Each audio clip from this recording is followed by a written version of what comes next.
माझे नाव अर्णवी विनोद चिलगर.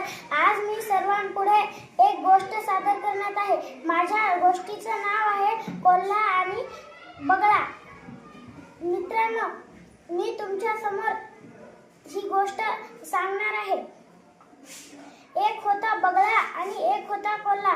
कोल्हा म्हणाला, चल मी माझ्या घरी तुला खीर खायला नेतो.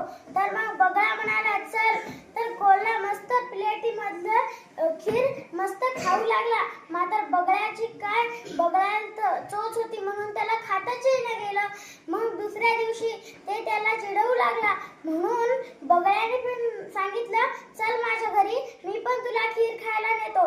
तर मग ते पण गेला बगळ्याच्या घरी. मग बगळा म्हणाला, चल आपण खीर खाऊया आता. तर मग ते खीर खायला लागले. तर एका ग्लासामध्ये खीर होती. तर मग त्या बगळ्याची चोच पुरू लागली. मात्र कोल्ह्याची कोल्ह्याला चोचच नव्हती म्हणून त्याला खाताच येईना गेलं. तर